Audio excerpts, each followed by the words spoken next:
Hi guys, it's Kathy. I hope you're doing well. This is me not starting the stream muted. Boom, boom. December 9th. Oh my gosh, we're getting so close to Christmas. Okay. We are on OJ. We are starting off with a sidebar. Let's pass this. Let's fast forward this puppy. I hate fast forwarding. I hate it. It's the worst part of my job. Hi, Mr. Jenny. Douglas. Your Honor, I have just been on the phone with Mr. Cochran. We had expected that there would be one witness available to call this afternoon.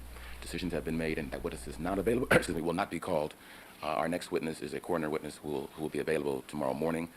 If the court pleases, I would ask that we be allowed to recess the rest of the day and to begin with our next witness at 9 o'clock in the morning. All right. Mr. Kilberg. Your Honor, my response, I want a clarification from Mr. Douglas, if he would, please. The person who we were notified last night was to be called at 1 o'clock this afternoon is not going to be called tomorrow. Is that correct? That's correct. And the second thing would be Mr. Douglas has indicated he's tried to reach Mr. Shapiro on the notes and so forth. I'm going to give Mr. Douglas where I can be reached today. I would like to know as soon as those notes and those exhibits are here, I will come down to court and look at them. Just for the record, if I don't see those notes pursuant to the court's order, I will make a motion tomorrow with respect to Dr. Bodden that witness preclusion is the proper remedy.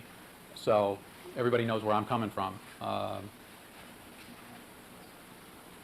assume Mr. Douglas will communicate that to Mr. Shapiro. But I think the court's order yesterday was clear, I thought. I thought so too, Your Honor. I'll make a call, Your Honor. Okay. Thank you, Your Honor. All right, then, based upon that representation, we'll stand in recess until 9 a.m. tomorrow morning. All right, Mr. DeBlanc. Either sounds like he has a cold. In August? The Simpson matter, Mr. Simpson is again present before the court with his counsel, Mr. Shapiro, Mr. Cochran, Mr. Blazer, Mr. Scheck. People are represented by Ms. Clark, Mr. Darden, and Mr. Kelberg. Jury is not present. Record should reflect that we had a brief in-chambers conference this morning purpose of which was for counsel to alert the court of certain issues that will be coming up shortly. Mr. Cochran, anything else? Mr. Clark, anything else we need to discuss before we invite the jurors to join us? I would like to. And there's Mrs. Robinson working so hard. Good morning, Your Honor. Mr. Cochran, again. Your Honor, in this matter, there are really two things, and the one perhaps can wait. But the 3 first thing I'd doctor's like to appointments. call to Your Honor's attention and to get a clarification. I think that Your Honor's order of yesterday was greatly misunderstood by the so-called legal pundits and others, and there was perhaps premature celebration by some, and not, I think, understanding what the import of Your Honor's ruling. We expect, and in reading Your Honor with regard to the discovery issues, understand that. But the court will recall that in the course of Mr. Ullman's argument, Professor Ullman's argument, he'd indicated that we felt that we had a right to call Mr. Bosco because certainly there had been a waiver of the Shield law with regard to the article that was published in Penthouse last year. And we had never, ever intended to ask Mr. Bosco who his sources were. So I wanted to indicate to the court and make sure that my understanding was correct that we still plan to call him after the testimony of Dr. Badden. We also plan, as you know, to call Michelle Kessler because she will be on a number of issues. And we still also believe that Tracy Savage can be called from a standpoint of we cannot pierce the Shield law, perhaps, at this point. But we think there's certainly relevant testimony with regard to the fact that she made this report, made 2 reports, if the court recalls, and the reports were in error, and the reports fit right into what we believe is a reasonable inference that can be drawn. So the point I just wanted to make that your order did not preclude us from calling those individuals, and we still plan to do it next week. Now, I understand that people may have some further objection, and that's fine, but I'm just putting everybody on notice we plan to do that next week, Your Honor. I'm surprised you take your legal analysis from the pundits. Well, no, I don't, Your Honor. Other people told me about this. I try not to do that. And that's why I was amused by it when I was told last night everybody was making these statements. They didn't understand what had taken place at all. Well, I don't depend on the pundits to tell me what it was I meant when I ruled. Right, and I think now, well, I think, Your Honor, we have a better understanding of what you meant, and we had talked about this in chambers, and I did, in fact, want to put this on the record. All right. Thank you. The other thing, Your Honor, with regard to the North Carolina matter, I can address it now or address it perhaps later in the morning, whatever Your Honor's pleasure is. I can make a brief statement now, if the court would care. Well, let's save that. Let's use our jury time. Sure. Since we've already burned up a half hour. Sure. It's fine, Your Honor. All right. Thank you, Mr. I'm not going to spend any time correcting the legal pundits. We understand what the court's ruling was, and I think that's all that's required. I had indicated to the court earlier that we had filed motions concerning the admissibility of that testimony as an issue apart from the discovery Yes, matter. that was part of your points of authority regarding Michelle Kessler. That's right, Your Honor. I just wanted to point out to the court, because we've filed so many, that the briefs I'm referring to are trial briefs 8 and 12 that address the issue. All right. Mrs. Robertson, would you have the law clerks pull 8 and 12? All right, we'll just get ready for that argument again somewhere. probably early next week, I suspect. All right. All right, anything else before I invite the jury to join us? All right, Deputy McNair, let's have the jury, please.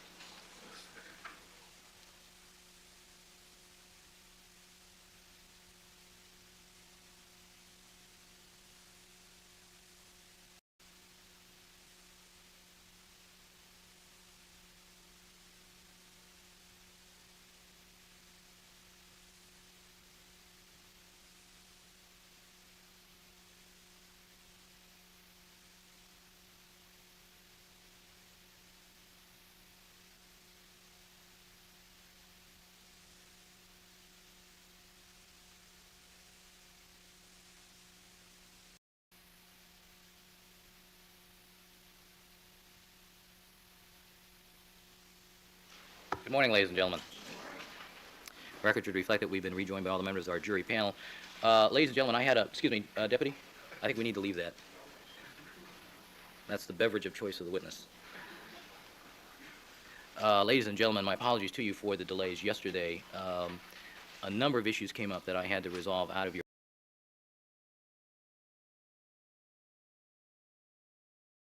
What in the world is that? Hold on. I need to know what that is. What is it? Does anybody know what that is? I'm going to ask ChatGPT what the heck that is. Hold on. Hold on. We have to figure it out. Because is it some kind of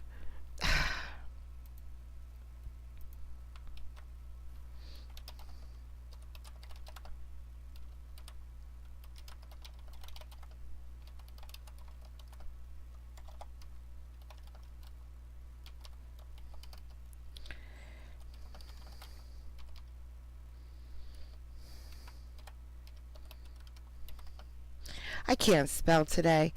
I just can't spell today.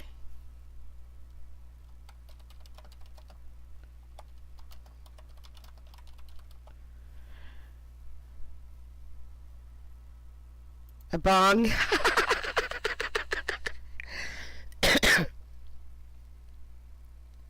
Yep, ChatGPT has no idea what it is. It's a decorative desk totem award trophy style object. Not a lamp, not a microphone, not a gavel stand. No idea.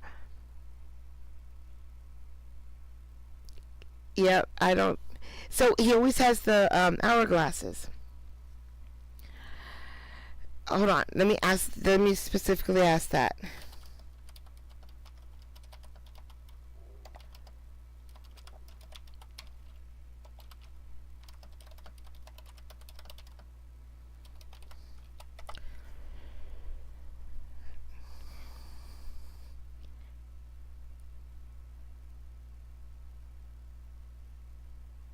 Fancy hourglass, maybe.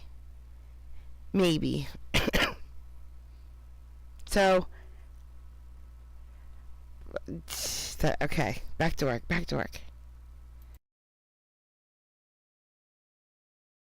Your presence, and it just wound up taking more time, and the next witness was not then available in the afternoon as I had anticipated. So my apologies to you. I hope they took you out and did some extra shopping or something yesterday, and we'll proceed with a full court day today. All right, the defense, Mr. Shapiro, are you going to present the next witness? Yes, sir. All right. Hookah. I love it. All right, Dr. Bodden.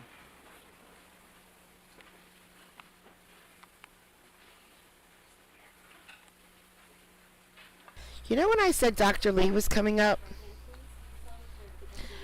I think I thought Bowden or Bodden was Dr. Lee. Thank you. I don't know, though, if Dr. Lee is coming up or I just got confused. Michael Baden, B-A-D-E-N. Morning, ladies and gentlemen. Good morning, Dr. Baden. Good morning, Mr. Shapiro. How are you today? Fine, thank you. Dr. Baden, what is your profession? I'm a physician, medical examiner, forensic pathologist. And what is your educational background that qualified you to attain that position? Well, I received a Bachelor of Sciences degree from the City College of New York in 1955 and a medical degree, MD degree, from New York University School of Medicine in 1959. Let me ask you now, at City College, did you receive any awards? Yeah, Yes. I was outstandingly wrong. This is what Dr. Lee looks like. I wonder if I can show you what Dr. Lee looks like. Oh man, there's so many ads on this freaking page. That's how wrong I was. I thought Bodden was Dr. Lee. This is Dr. Lee. This is not Dr. Lee. What did you receive? I was senior class president, Phi Beta Kappa, editor-in-chief of the newspaper, and I was essentially the valedictorian. I spoke at the commencement for the students. And where was that college located? It's located in upper Manhattan, New York City, Harlem area of New York City. And from there you went to medical school? From there I went to New York University Medical School, which is also in Manhattan, And how long did you attend there? from 1955 to 1959. And upon graduation? Upon graduation, where I received a medical degree, I then did an internship, residency, chief residency at Bellevue Hospital Medical Center in New York City, which is associated with, at that time, New York University School of Medicine, also Columbia Presbyterian School of Medicine. And who were your supervisors at that internship? Well, in my first 2 years at Bellevue Hospital, I was an intern and resident in internal medicine under the training of Dr. Dickinson Richards, Dr. Andre Cournand, who had just won the Nobel prizes in medicine for their work on heart and lung disease, and I specialize in that. So this is internal medicine, heart and lung, but something that you are not specializing in now, but which you have a background in. That's correct. Go ahead. Then And after- tell the jury about the rest of your medical training at this level. After those 2 years, the 2 years in internal medicine, I then switched over to pathology. In internal medicine, I treated live people, and in pathology, I try to find out what was wrong with people by various tests, autopsies, blood tests. In pathology, I stayed in pathology for the next 4 years, being chief resident in pathology, fellow at Bellevue Hospital, and finished my training in pathology in 1965. After your formal education, did you get any appointments as a medical examiner? Yes, while a resident physician at Bellevue Hospital, beginning around 1960, when I was licensed to practice medicine in New York State, I worked for the medical examiner's office on a part-time basis as an assistant medical examiner for the city of New York, which is much like the coroner medical examiner system in Los Angeles. And on completion, I stayed there the 5 years, and on completion of my training in pathology at Bellevue, my official training, I then became a full-time medical examiner for the city of New York. And the appointments that you had in New York, were they made by any specific person or persons? Well, my initial... How does that system work in New York? In New York City, it worked as part of this, at that time, as part of the civil service system, that it was the initial entry positions of part-time position when I was at Bellevue Hospital, and then my first appointment was at the discretion of the chief medical examiner, Dr. Milton Halpern at that time. And then all the subsequent positions are by examinations and merit in the civil service system of the city of New York. All right, will you tell the jury about the subsequent appointments, how they came about, and what positions you've held? Yes, I remained as a full-time medical examiner, junior medical examiner, associate medical examiner, and then I was appointed about the end of 1960s, around 69, 68, as deputy chief medical examiner in the city of New York. I remained in that position for about 9 years, and then was appointed from a civil service list as chief medical examiner for the city of New York. And I remained in that position for a year and reverted back to deputy chief medical examiner in the city of New York. When you say you reverted back, what were the circumstances surrounding that? Objection, Your Honor. It's calling for hearsay, calling for speculation. The circumstances were that the mayor at the time, Mayor Koch, wanted somebody else to be chief medical examiner, and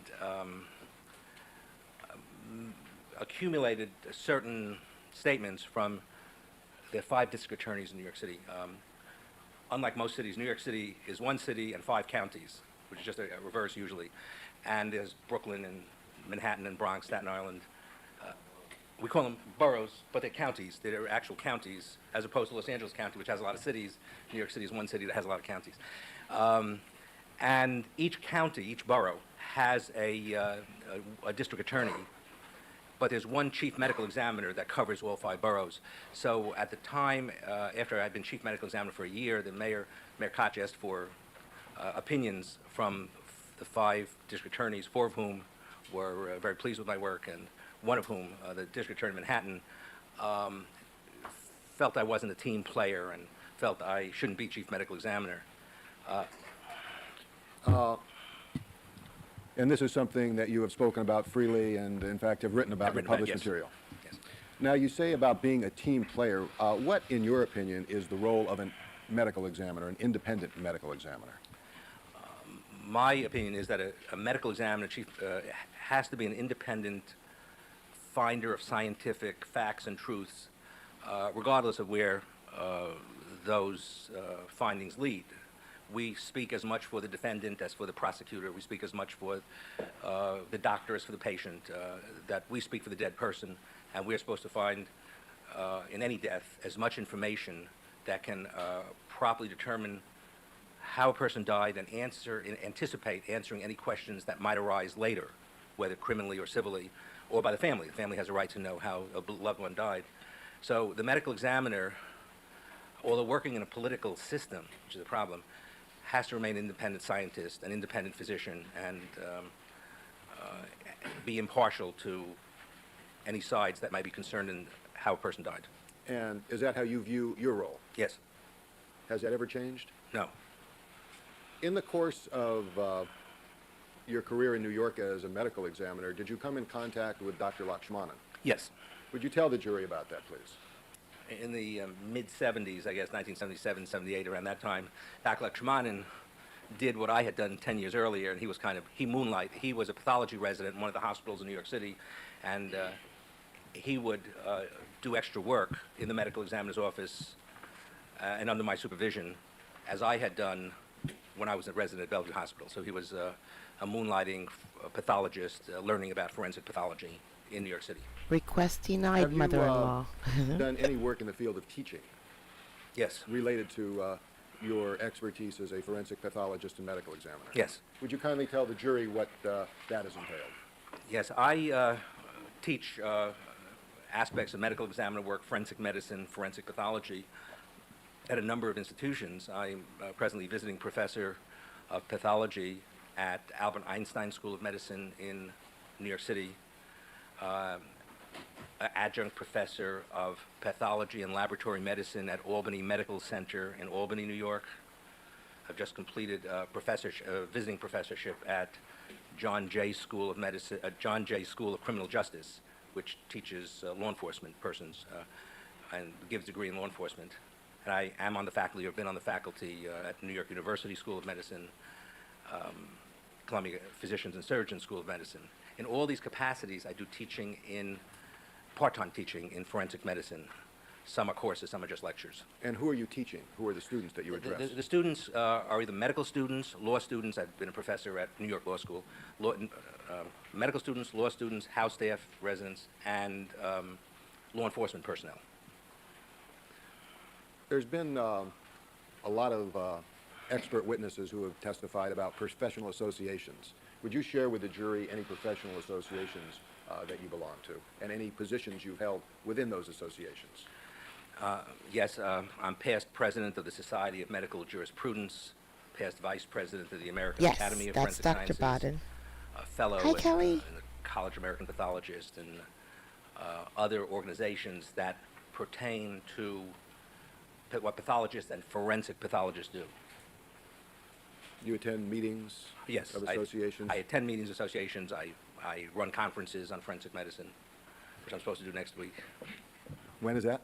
Which I'm supposed to do next week, When? Monday. When? Monday. Sunday. Well, hopefully we'll be finished with you before that time. Thank you. Regarding won't. publications, has any of the things you have studied and taught in your field been published? Yes, I've published some 80 articles or been co-author relative to medical examiner work, mostly drug abuse, alcoholism, which I was interested in, especially when I was in New York City. I've written a number of chapters in textbooks, and I've been author of a book on alcohol, drugs, and violent death. I edited a textbook on forensic medicine, legal medicine that was published in Japan. What's the name of that book? Do you recall? Atlas of Legal Medicine, which was the first English book in forensic medicine in Japan in the 1960s that I'm aware of.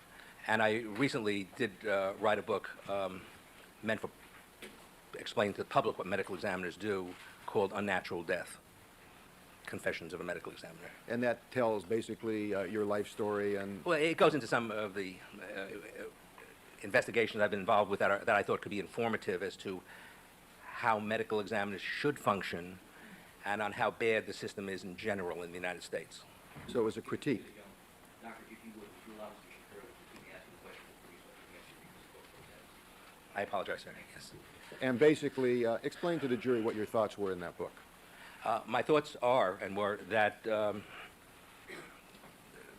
investigation of unnatural death in this country is really a national disgrace, that most jurisdictions, not Los Angeles, but in the United States, most jurisdictions, untrained people investigate homicides and accidents and suicides, both from an investigation at the scene point of view, which are often done by a funeral director, and from an autopsy, which is usually done by a hospital pathologist who is hospital on natural death, on heart disease, cancer, stroke, but who have no training in gunshot wounds and automobile accidents and suicides, which leads to lots of errors that occur around the country. Did you also talk about, in that book, your background and what attracted you to the field of forensic medicine? Yes, I did. And what did you say in that regard? I think, in general, I commented, I wrote about how initially, when I went to NYU Medical School and Bellevue Hospital, I trained to be a real doctor and treat people who were sick. And while at Bellevue Hospital, because of the coincidence that at Bellevue was where the medical examiner's office for New York was situated, when I used to come down and see deaths that occurred at Bellevue from heart disease and cancer, I'd see off in the corners medical examiners investigating deaths of auto accidents and suicides and homicides.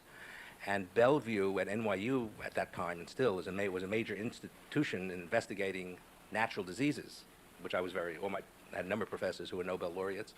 And when I saw in the medical examiner's corner that there was very little interest in investigations by academic medicine into violent death, which involves about 7 or 8% of deaths, all deaths would be natural accident or suicide. And I just felt that by going into forensic pathology, I could contribute more to preventing suicides, drug addiction, alcohol, even homicides, than by being another person trying to cure cancer. So it was just a coincidence of my being at NYU, where the medical examiner's office was situated, that turned me on to forensic pathology, and where I've been for the past 40 years. As a young doctor, did you find something exciting about the field of forensic pathology? I didn't I see think that initially, series on HBO. It was exciting to hear something on the radio about somebody dying, somebody being killed, and coming into the autopsy room and seeing the individual there. And Yes, I did. I seeing remember how now. the doctors were able to, within an hour or so, figure out a puzzle. There's a puzzle as to why somebody died, and with a proper investigation, with proper autopsy, with proper evaluation, and with experience, magic occurred. The human body gave forth secrets that permitted the answering of a lot of questions, mostly for the family, because the family is most concerned about the dead body, but also for insurance companies and hospitals and law enforcement. We saw that if a hospital made a mistake, we would notify the hospital and try to correct them so they wouldn't make the same mistake again. And it was all very exciting. The media attention initially was very exciting, that people paid attention to this in the daily news and other things, but the media rapidly wore off. Are there such areas appointed by different governmental agencies that are known as commissions that are formed to investigate deaths? Yes. Would you explain to the jury what those commissions are, basically? Yeah. At different levels of government,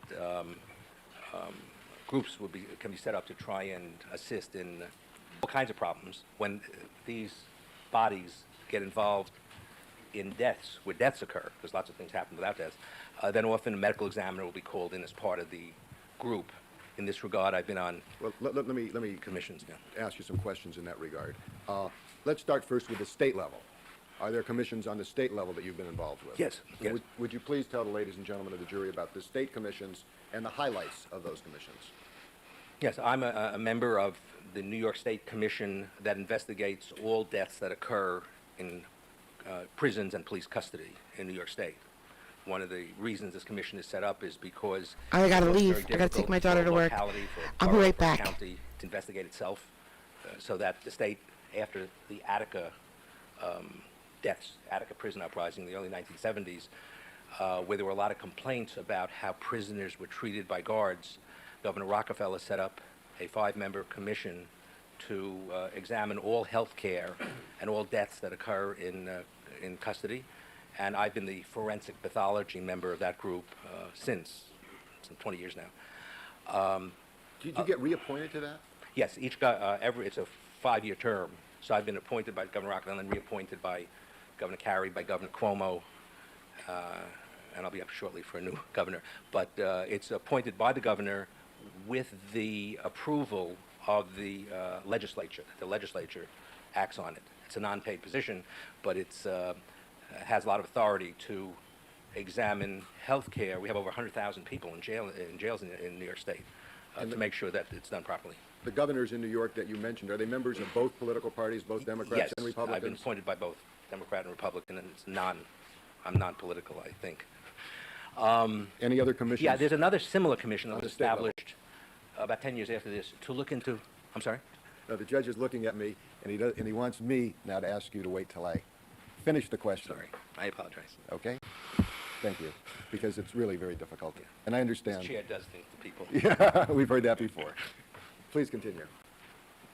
There's a similar commission that was where the governor appoints people, physicians, lawyers, mental health workers, to examine all medical care and all deaths that occur in mental hospitals throughout New York State. And I'm a forensic pathologist member of that commission. So we look into how people are treated while alive and to make sure that the investigations into how they die is done properly, or we do our own investigation. And just as there are state commissions, are there international commissions that have been formed by international groups? Yes, there are more and more international requests for assistance in investigating deaths around the world that may be controversial in the place where the person dies. And have you been appointed to any of those commissions? Well, I've been requested by various groups to do autopsies, re-autopsies in other countries, yes. And would you explain to the ladies and gentlemen of the jury just the highlights of some examples of work you've done on the international level? Well, recently, about a year ago, I went with a group of American scientists to Croatia to identify persons who died in the current Serbo-Croatian conflicts by autopsy and DNA techniques. I've been over to, at the request of various human rights groups, to the Gaza Strip and to the West Bank in Israel to investigate prisoners who died, Palestinian prisoners who died in Israeli jails, and do autopsies there. I've been over about 3 years ago to, at the request of the U.S. State Department and the Russian government, to Russia to examine remains that had been found that were thought to have been the Romanov family, and Nicholas and Alexandra, Anastasia, people who were murdered in 1918 at the time of the Communist Revolution. And I've been to many countries to do teaching and training in how to do proper forensic investigation into violent deaths in Panama, Colombia, Ecuador, at various governmental requests. Does the United States government form commissions to investigate deaths of a high-profile nature? Yes, they may. And have you been appointed to any such commissions? Yes. Would you point out to the ladies and gentlemen of the jury the highlights of commissions that you have been appointed to by the United States government? The highlight would be I was asked to be chairman of the forensic pathology panel of the United States Congressional Select Committee on Assassinations. This is the end of the 1970s. That was formed to investigate the deaths of President John F. Kennedy and Dr. Martin Luther King.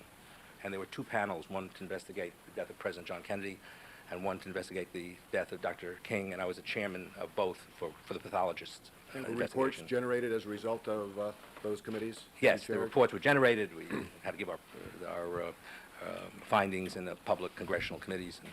And did you make findings regarding your opinion from a forensic pathologist point of view of the death of President John F. Kennedy? Yes, I did. And did you, as chairman of your committee, make recommendations to the United States government as to the cause and manner of death of the killing of Dr. Martin Luther King? Yes, and it goes further, and some of the causes of death are pretty obvious. It goes into certain aspects of the death: how close was the weapon, the trajectory of the bullet wounds. What the least important thing that a medical examiner does is determine the cause of death in 95% of cases, because 95% of homicides, there's blood coming out of the skin, and the police are super at tracing the blood back to the hole in the body and determining if it's a gunshot wound or a stab wound or a baseball bat.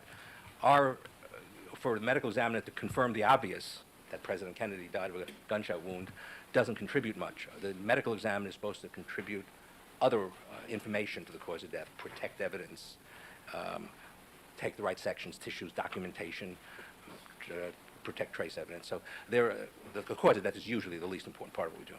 And would you describe to ladies and gentlemen of the jury the purpose of the examination of the death of Dr. Martin Luther King? Yes.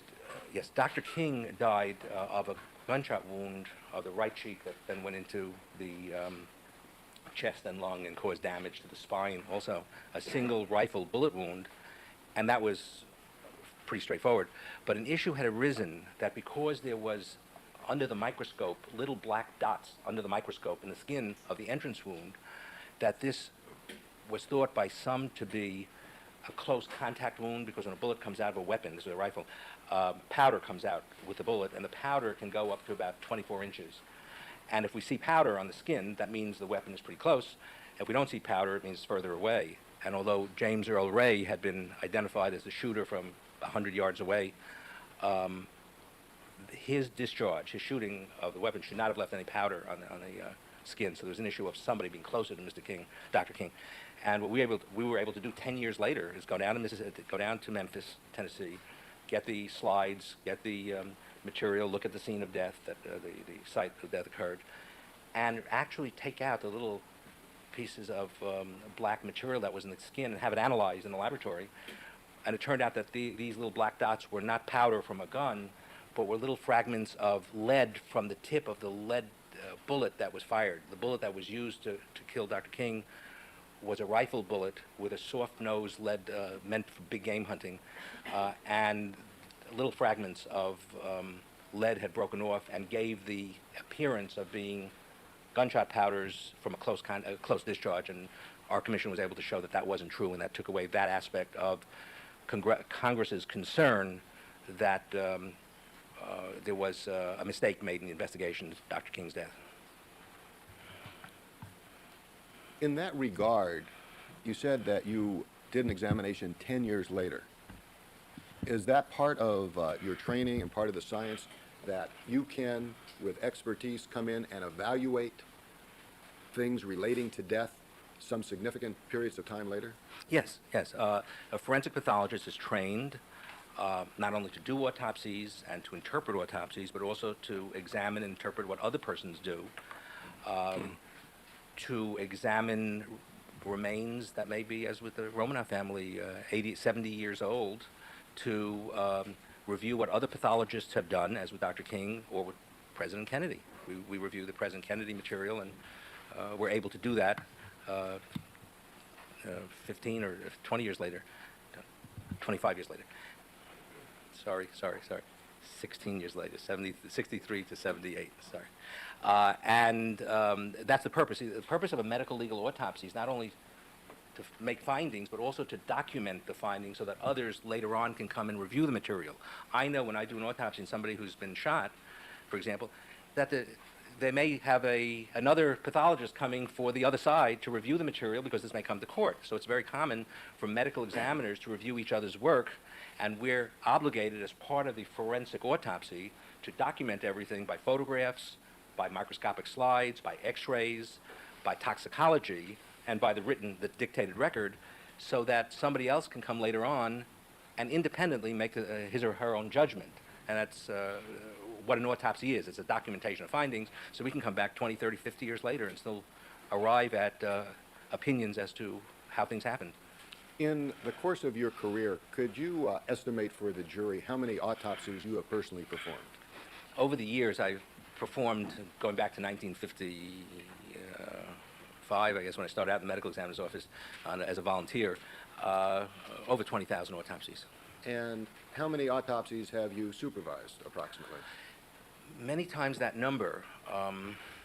When I was medical examiner in New York City, the office performed something like, we would do 1,000 or more than 1,000 autopsies each a year. You've told the jury of the major cases that you have reviewed. Can you approximate how many cases of autopsies you have reviewed that were performed by others? Over the years, there'd be many hundreds, thousands of autopsies, just autopsies, not the remains. Well, both. Autopsies and Oh, remains. I've reviewed, when I was medical examiner, there'd be 8 autopsies going on at a time, and commonly review thousands of autopsies each year that other doctors did. Are you frequently called upon as a consultant to review findings of others in the field of medical examination relating to death? Yes. And are you called by members of both the prosecution and the defense? Yes. And as a result of those investigations, is it more common to be called as a witness or more common not to be called as a witness? It's more common, once I've given my opinions and reviewed, not to be called as a witness. And what is the reason for that in your opinion?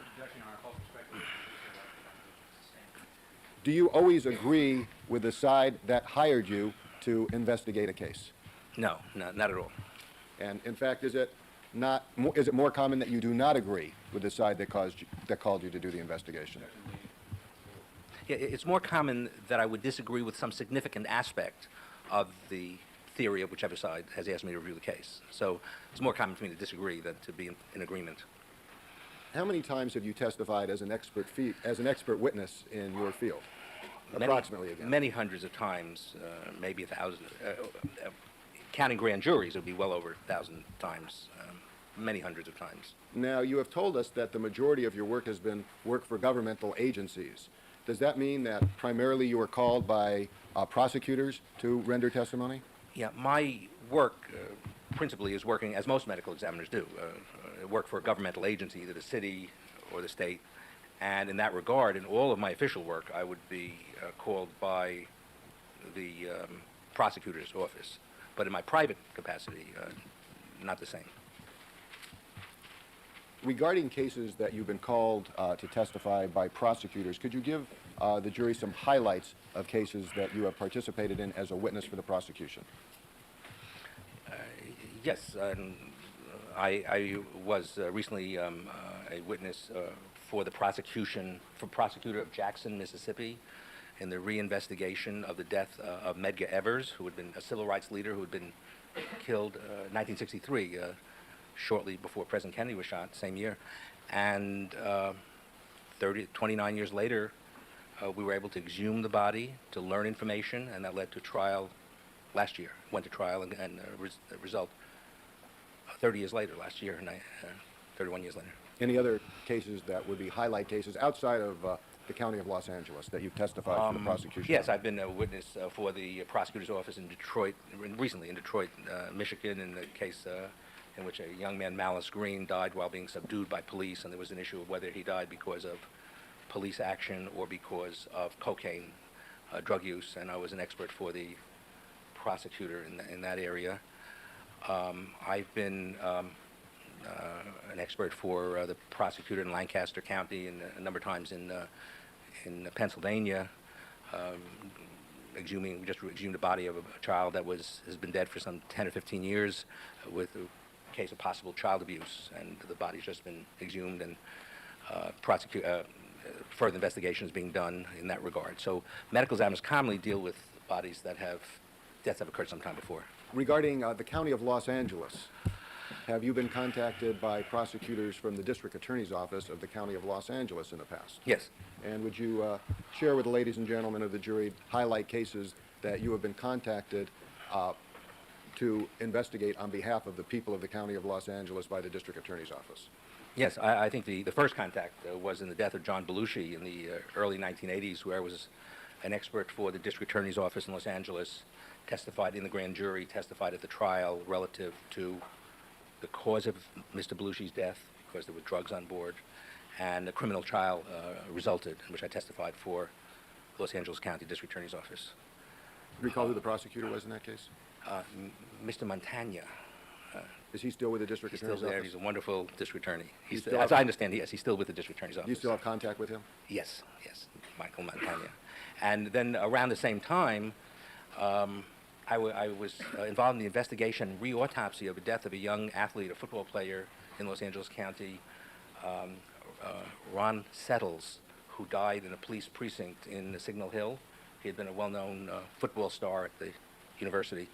And initially I was called by the attorney for the family, Mr. Cochran, Johnny Cochran. This goes back in 1983. And later on was taken on also as an expert in the re-autopsy and exhumation by the district attorney in Los Angeles County, whose name was Mr. Who was Gil that? Garcetti. He was not the district attorney at the time? He was one of the assistant district attorneys. And the various physicians present who came, I was at that time on sabbatical, on a leave of absence from New York City, and I was working in Suffolk County, and I and Dr. Weinberg, the chief medical examiner, did the autopsy, and Dr. Tom Noguchi, who was at that time the chief medical examiner in Los Angeles, came representing the people of Los Angeles, and Dr. Werner Spitz, whose book has been brought forth by Mr. Kellberg, was the expert who was hired by the Signal Hill Police Department, or PBA. And so all of us, some 12 years ago, were in a little autopsy room for about 2 days and resolved the issue that, in my opinion, that Mr. Settles had not died of suicidal hanging, as was initially thought, but that he died at the hands of another. And did Mr. Garcetti testify in a deposition as to the quality of your performance on behalf of the district attorney? Mr. Garcetti was terrific. Did he testify? Did he offer testimony to your knowledge? He testified at some subsequent hearing. Yes, he testified at a hearing, which was, I think, a defamation. Okay, I'm sorry. The yes answer stays, Your Honor? That Mr. Garcetti did testify at a deposition. And to your knowledge, was he asked questions about your competence and capabilities? No, objections are relevant. More recently, have you been called upon by the Los Angeles District Attorney in the last 5 or 6 years to offer testimony and consultation regarding any high-profile homicide case? Yes. Would you explain to the ladies and gentlemen of the jury, the circumstances and the case involved?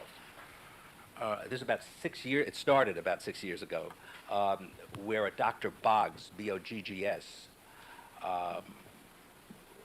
was involved with the death of a person in his office in Glendale.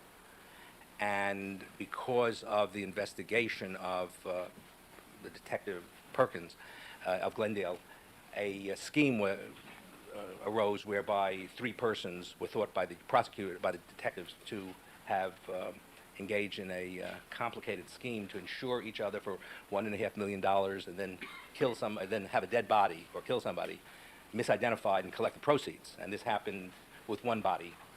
And in the investigation by the police department, it turned out that the person had been misidentified, and I came down to review the autopsy findings. I was asked by the district attorney's office of Los Angeles to come to Los Angeles, to go to the medical examiner's office to review the cause of death, because the cause of death was listed as a heart attack of some type. And that didn't make sense with the history that was obtained. So when I reviewed it and went over the records, it was my opinion that this young man had been suffocated, died of homicidal suffocation. A trial was held back about 5-6 years ago.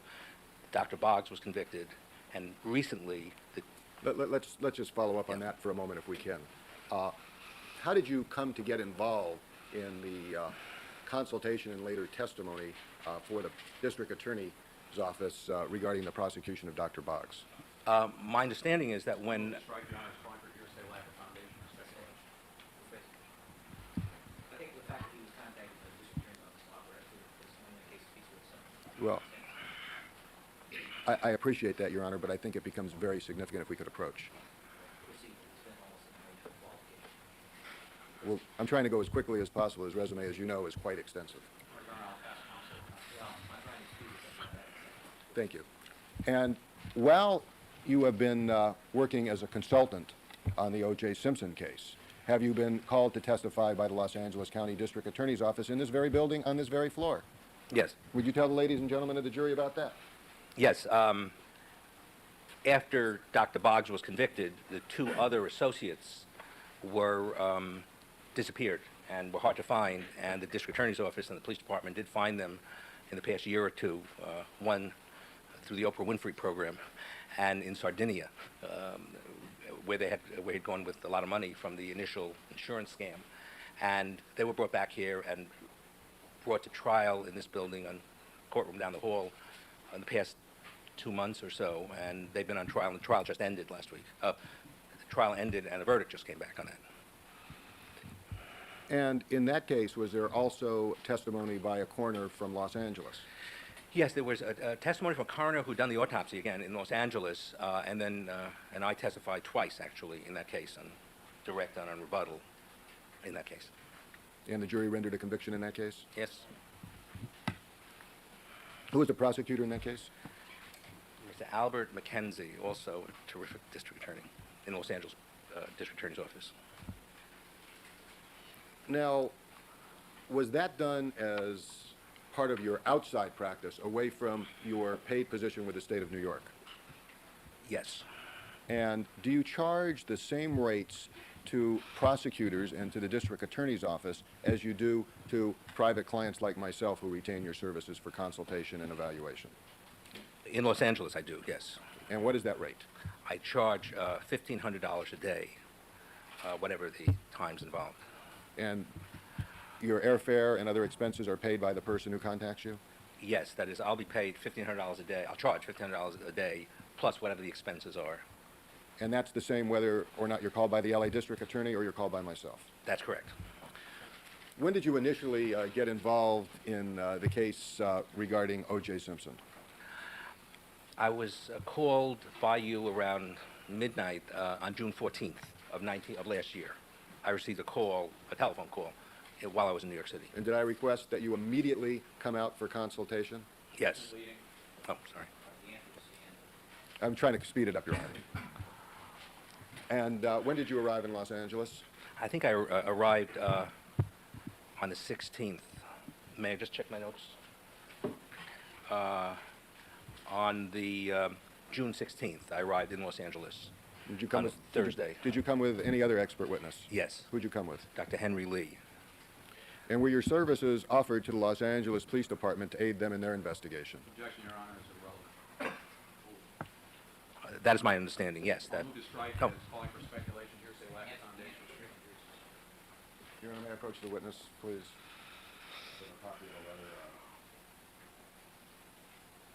That was sent to Detective Van Adder. No, I asked for a vote on this. We could work for it. I'd ask for a copy.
you very much, Your Honor. Dr. Bowden, were you willing to cooperate with the Los Angeles County Coroner in their investigation? Yes. And did you make a request to review the bodies of the decedents Ronald Goldman and Nicole Simpson? Yes. And what happened as a result of that request? Were you allowed to do so? No, because when I arrived on the 16th, the bodies had been released to the families. Were there limitations placed on what you could and could not do in what you felt was necessary for a complete and thorough examination? Objection, Your Honor, is vague. Well, I was able to see photographs of the remains.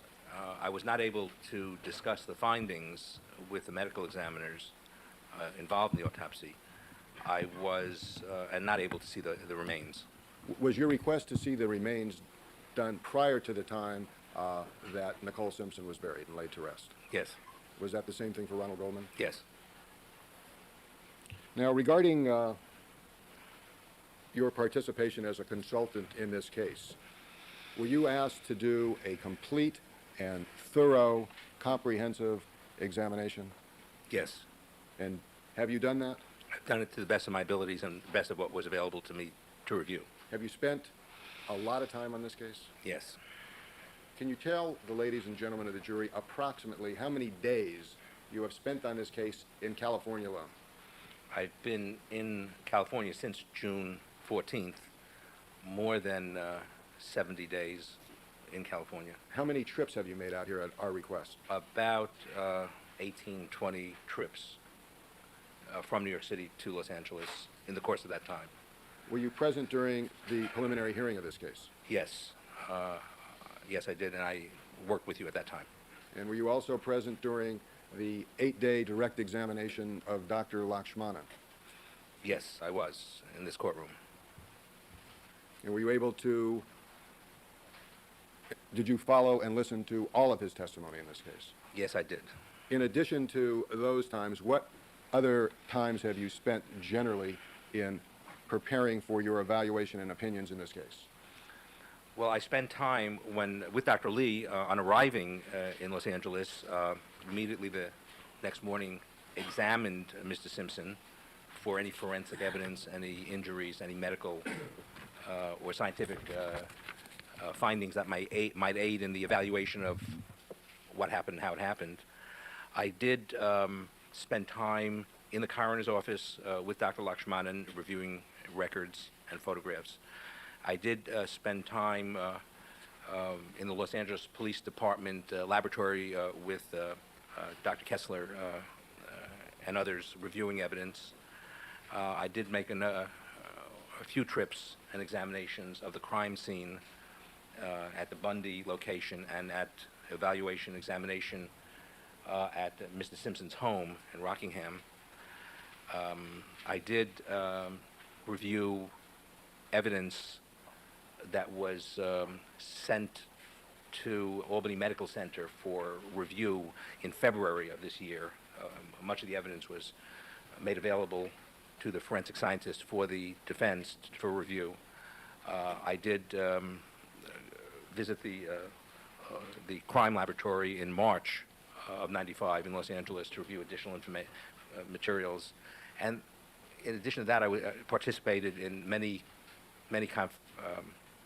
conferences in Los Angeles with you and Mr. Cochran and Associates in reviewing and going over and trying to interpret the medical and the scientific evidence that I would have knowledge of and interpret it in the light of questions that lawyers have and other information that was being gathered and developed by Dr. Lee and others.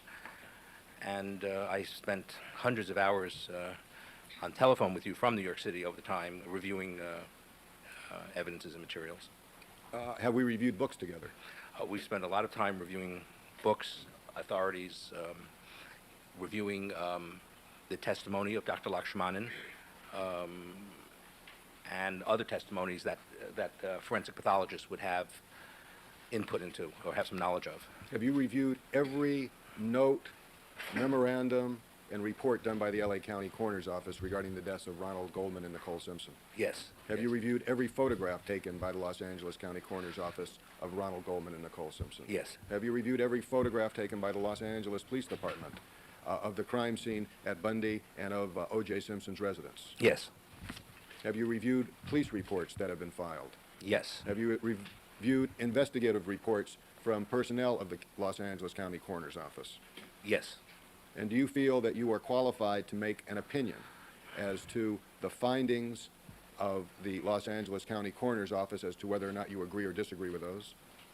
Yes, I feel that I can have opinions and am sufficiently informed to be able to make opinions relative to findings of the Los Angeles Coroner's Office.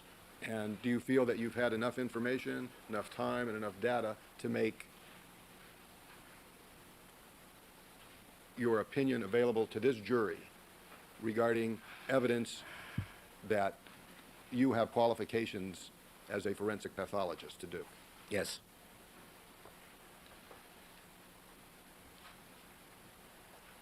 Were you well, strike that. Did you, in your initial observations at the coroner's office, find any errors or omissions that were significant and important regarding Nicole Simpson and any injuries she might have suffered that were not listed in the autopsy report? Well, can you answer that yes or no, and then we'll get that? Yes. When were you able to do this? Where were you able to do this? What was the date, time, and circumstances surrounding it? On June 22nd, 1994, I was authorized to visit with Dr. Barbara Wolf, Dr. Lakshmanan in the coroner's office, and he graciously made all of the information that he had available for us to review, which included not only the photographs but also the tissue samples that had been retained from the autopsy, which is normally done when autopsy is done. Some tissue is retained from the different organs for possible further study under the microscope, and these are kept in a formaldehyde type solution. We were able to review those tissues that were saved in formaldehyde. We were able to review all of the fluids and tissues that were saved for possible toxicological examination, for drugs. Let me interrupt you for a second here and get right to the point. Did you find any evidence regarding any injury to the head area of Nicole Brown Simpson that was not previously recorded or found by the Los Angeles County Coroner's Office? Yes. Excuse me, I'm going to try calling for speculation and compound as to the term found versus recorded. Changing the word found to recorded, were you able to discover any omissions that were not recorded by the coroner's office regarding Nicole Brown Simpson? Yes. What were you able to find? What did you find and discover? Yeah, in reviewing the tissues that have been saved, the small blocks of tissue, Dr. Wolf and I found a bruise to the brain, damage to the brain from some blunt force that had not been recorded. Was that an important and significant finding, in your opinion? Yes, I think so. Why?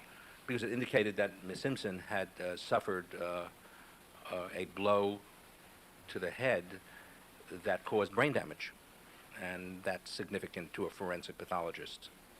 Did you find anything in the area of the neck area relating to the thyroid that had been overlooked? Yes. What did you find? John, I'm going to move to try overlook again, calling for speculation. If the term is recorded, I have no objection. Substitute the word overlooked for recorded. Yes. In the course of the autopsy, Dr. Golden had preserved a portion of the Adam's apple and windpipe, and which is the area that's included with the Adam's apple area. And on examining that organ that was retained in the formaldehyde, we again found a cut through one of the horns, one of the areas of the Adam's apple that had not been recorded. Did you examine any clothing of the decedents? Yes. What were your findings in that regard?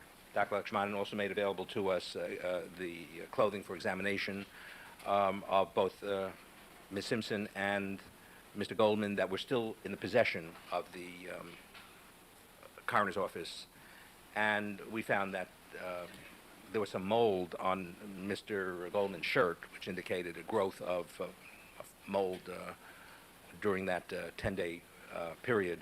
Otherwise, we found evidences of stab wounds and trace evidences of blood and material that was present on the clothing that we left for the criminalists to review further. Had the mold been recorded before? No, the mold was not present at the time of the deaths in June 13th, and had grown there during the 10-day period of time, having to do with the conditions under which the shirts were stored. We try to preserve, medical examiners try to preserve clothing so that mold does not grow, and if there's moisture and if the clothing isn't preserved properly, mold can grow and interfere with the proper evaluation of the clothing.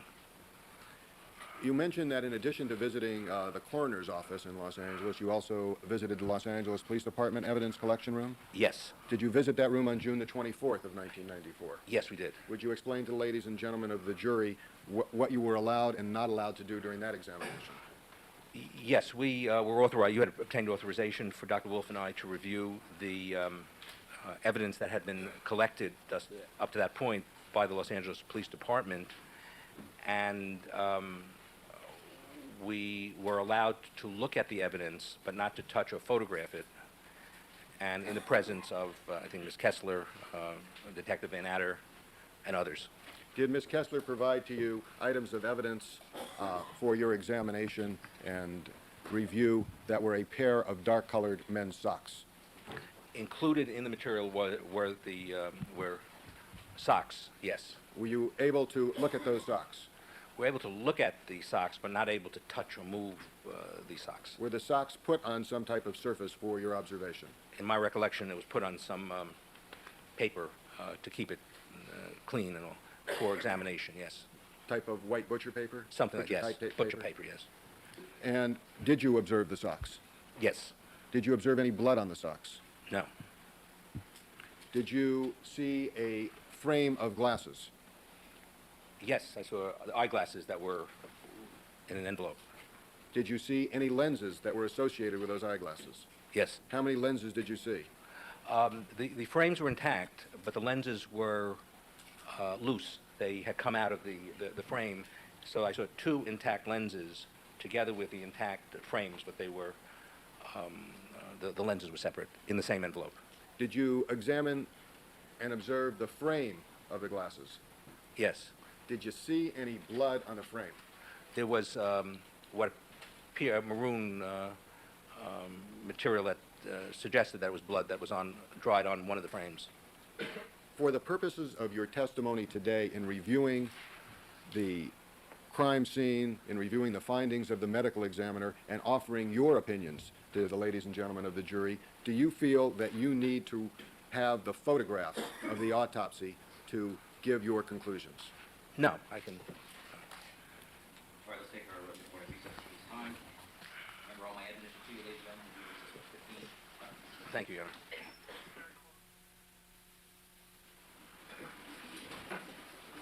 See how fast I fast forwarded that one? All right, let the record reflect that we've now been rejoined by all the members of our jury panel. That Dr. Michael Bodden is on the witness stand undergoing direct examination by Mr. Shapiro. And Mr. Shapiro, you may continue. Thank you very much. Good morning again, ladies and gentlemen. Dr. Badden, in your experience as a medical examiner in testimony before juries, what is the standard that a professional medical examiner should use in rendering scientific medical opinions? The standard, in my opinion, should be, and usually is, to a reasonable degree, opinion held to a reasonable degree of medical or scientific certainty. Are possibilities the type of evidence and testimony a professional medical examiner should give in a homicide case? Not in my opinion. You've My seen pleasure. I 8 will. days of direct examination, which involved many, many hypothetical situations that are based on possibilities. In your opinion, is this a correct way for a professional medical examiner to offer testimony? You've seen lots of demonstrations that were done in this case between Mr. Kelberg and Dr. Lakshmanan. Yes. And you heard questions asked. And in your opinion, doctor, is it possible? Did you not? Yes. Objection, Your Honor, that misstates the way the questions were asked. Sustain. Could it have happened this way? Did you hear those questions? Sustain. Did you understand that the testimony that was given by Dr. Lakshmanan was not testimony related to a reasonable degree of medical certainty? Objection, irrelevant as to his. Sustain. What is your opinion of professionals who give medical opinions that are not to a reasonable degree of medical certainty? Objection, asked and answered. Overruled.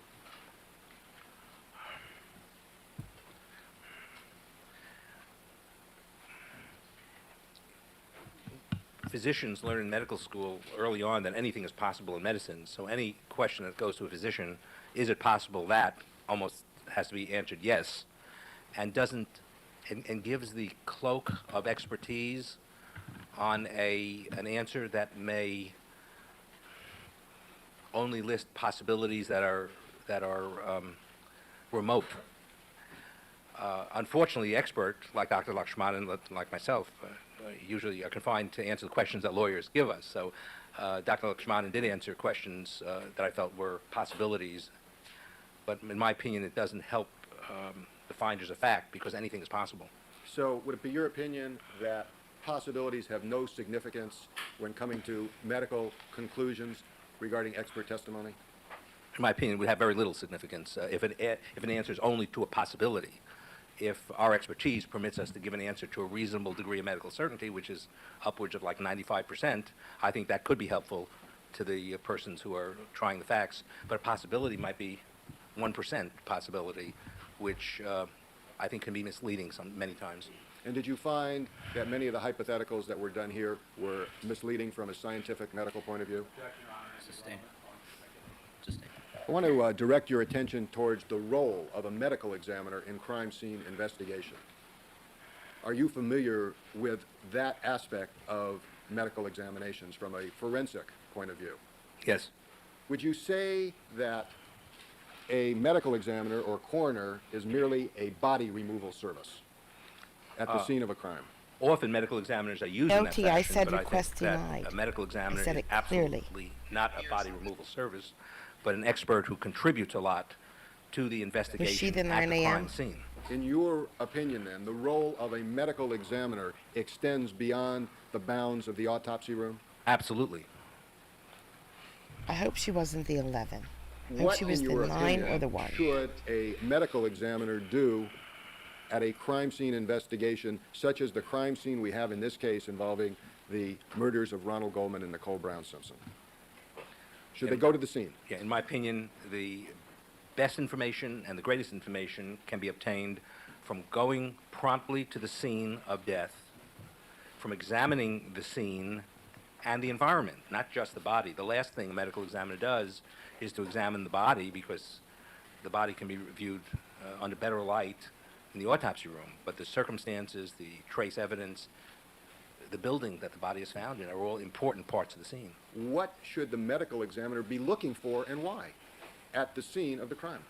The medical examiner should be looking for anything that might be helpful in determining how to proceed with the case, what to do, whether an autopsy should be done, to collect any evidence that might be present, to learn anything about the decedent that might be helpful in helping perform an informed autopsy. Not all autopsies are the same. Some autopsies require different types of examination of the body than others to determine if there's any medications, any alcohol, any drugs at the scene, which can't be done once the body is removed to the autopsy room, which may help in determining, again, what should be looked for at the autopsy, what toxicology should be done.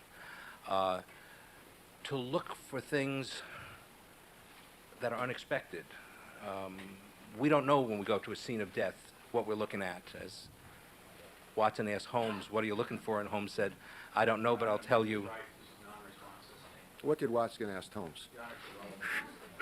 I have a lot of work to do. Doctor, would there be a reason at the residence of Nicole Brown Simpson for a medical examiner to go in the home where the bodies were found adjacent to? Oh, absolutely. The scene of death is one area, but the home would be very important to see if there's any evidence of when the person was last in the residence, to see what the person last ate, to see what's in the garbage can, to see what's on the stove, to see what's in the refrigerator. That kind of material to then correlate with autopsy findings, to see, in this instance, how long the candles had been burning, for example, which one of the important areas that a medical examiner can contribute to is not so much the cause of death, but is the time of death, which is one of the responsibilities the medical examiner has, to look for any evidence that will assist in further in how the autopsy should be done, what drugs to look for, whether the person's been sick, if any notes around, anything that can help in determining how the person died and how the person may have left trace evidence behind, what the bed looked like, whether there's any spots or stains on the bed, whether there was a struggle inside the house, whether there are blood stains around in the house or not. These are all part of what the medical examiner has to look for, again, to be able to do an intelligent autopsy. Right. In this particular case, what would be the importance, in your opinion, of going into the refrigerator of Nicole Brown Simpson? Well, in the refrigerator, in this particular case, it would be important to know what food was in the refrigerator so that when the autopsy is done, it can be correlated with whatever was present in the stomach, because we know out front, as a medical examiner, that the last meal has some significance. Was the last meal eaten at home? Was it eaten elsewhere? And we can tell that by correlating what's present at autopsy in the stomach contents with whatever is purported to have been the last meal or whatever may be present in the refrigerator or in the garbage or in the sink in the kitchen. What about the clothing on the bodies of the victims at the scene? Is that something that comes within the purview of a medical examination from a forensic standpoint? Yes, anything on the body is usually the province of the medical examiner, as opposed to the criminalist who's gathering information away from the body. And the clothing on the body, whether there's any kinds of foreign stains on the clothing, whether any foreign materials, we have to be able to identify, preserve, collect any evidences that might be present at the scene that might be lost in transport. Because once that body is moved from the scene, it has to go in some kind of a body bag container where valuable evidences can be lost sometimes if not collected at the scene. And in this instance, that was certainly proved to be true. Can that be evidence that could point to someone's innocence as well as someone's guilt? Yes. And what kind of evidence was lost in this case by the way the coroner transported the body, in your opinion? Was there any evidence that could have been preserved properly that was not at the crime scene? Yes. What was that? Well, there were blood drops on the back of Miss Simpson that should have been examined to determine who the blood came from. Maybe it came from the perpetrator. There was material on the hands. Often in struggles, the victim has evidence, trace evidences of hairs and fibers and blood on the hands that can be lost if the hands are not properly covered during transportation by rubbing against the rest of the body, and the hands may collect other kinds of evidence by being left unprotected in the wrappings of the entire body.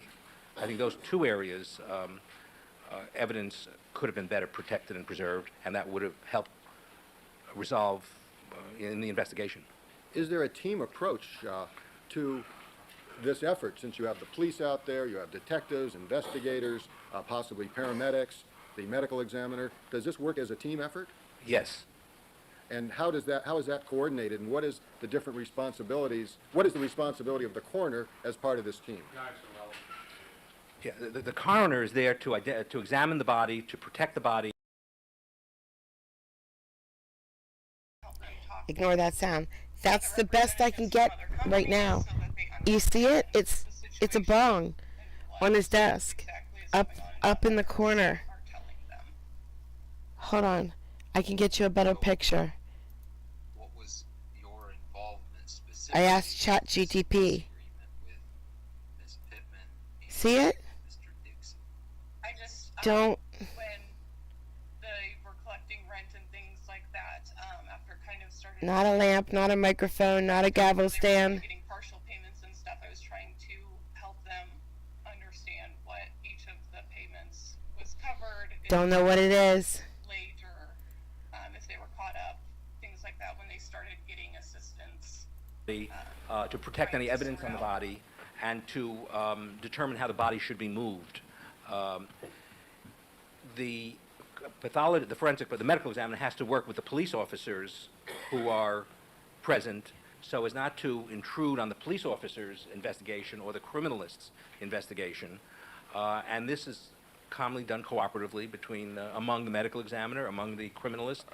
The medical examiner has to be aware of any resuscitative attempts. Certainly, if there's any thought that a person is alive, the emergency medical services respond. The medical examiner has to be able to distinguish what was done by the first responders, whoever found the body, what was present before the first responders, what the first responders might have contributed to the scene. There are many aspects of the scene investigation that a medical examiner can contribute to when working together with usually the criminalist, and not distorting any evidence. Would you agree that then the medical examiner's job is at the scene to determine more what happened rather than who did it? Yes, the medical examiner's role in general is we're concerned with what happened and to document what happened, not who done it. And is the medical examiner's job to try to come to an immediate conclusion and then justify it, or just the opposite? Oh, no. The medical examiner's job is to collect whatever information is there, to document whatever information is present, to protect whatever information is present, so that it can then be interpreted as the different tests are done and different results come through, not to jump to conclusions. So the medical examiner is not there as an arm of the police or an arm of the district attorney, is he? Or she? In my opinion, the medical examiner should be independent of the district attorney, independent of the prosecutor, independently arrive at whatever findings he or she may have, but work cooperatively with the prosecutor and the police. And it's often difficult to do that in the community, but the medical examiner should be independent of the other. The medical examiner is not an advocate. In a homicide investigation such as the murder of Nicole Brown Simpson, in your opinion, should the medical examiner perform an analysis for sexual activity of recent nature? Yes, absolutely. Why? I think any young woman who's murdered, and even older women, the sexual analysis, sexual evidence collection kit should be performed, because there may be evidence present that can only be determined in the laboratory. We can't look at an adult woman. A child, we can look at a child and tell if there's sexual assault or not, but not an adult woman, especially a woman who's had children.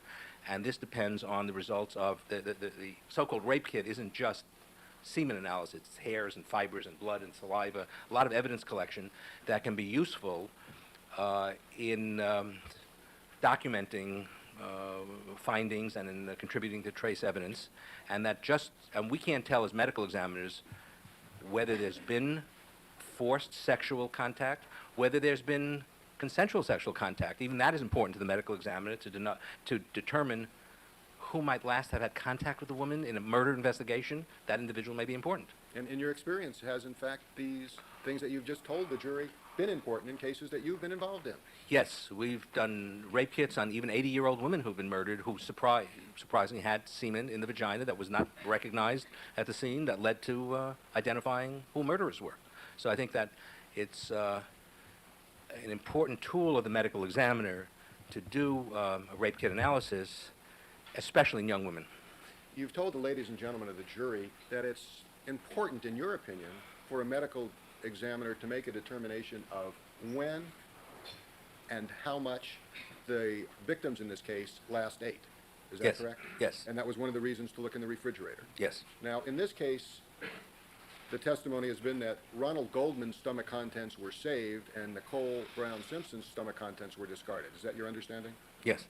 Now, with the stomach contents that were saved of Ronald Goldman, what can somebody who has your qualifications determine from examining stomach contents? My qualification, any forensic pathologist can examine the stomach contents carefully under magnification and find what was eaten at the last meal. And that can be important sometimes. We don't know when we do the examination what's going to be important and what isn't going to be important later on. That's why we have to collect everything.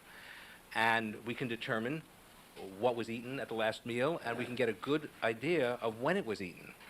So the part of the investigation into time of death goes not only by how the body changes after death, rigor mortis, lividity, temperature that's been raised here, but also to correlate it with the last meal. If we know what the last meal was, and when it was, what the last meal was, we can then get an idea of how long after the meal the person died. How do you determine what somebody ate after it's in their system? I'm sorry? After it's in their stomach? How Because, can you tell what they ate? The food digests in a certain pattern. I mean, we eat food, and there's God digests food in a certain way, and we can identify starches and meats, but most particularly vegetables. Vegetables keep their integrity because of the cellulose content, and lettuce and tomatoes easily identified during digestion. Mummies, 2,000 years old, have been identified with tomato seeds in the stomach. Seeds and other vegetables stay intact once the person dies. So we have a good time clock as to what's in the stomach, how long it takes to get that way, what the last meal was, sometimes how long after the last meal the person died.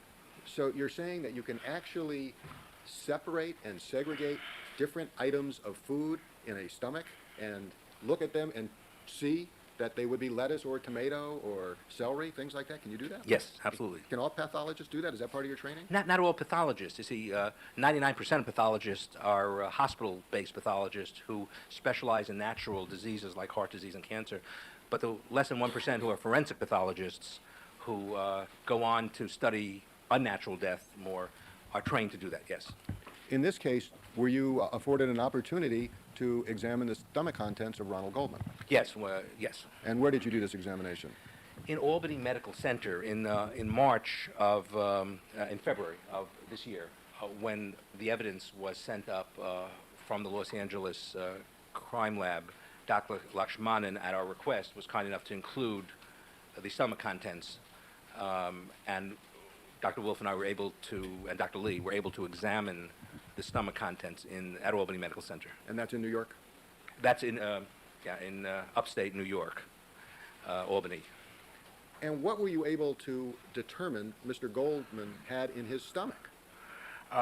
Mr. Goldman had a lot of digested food in his stomach, had about 200 cc, which is about 6-7 ounces of food that was being digested in the stomach.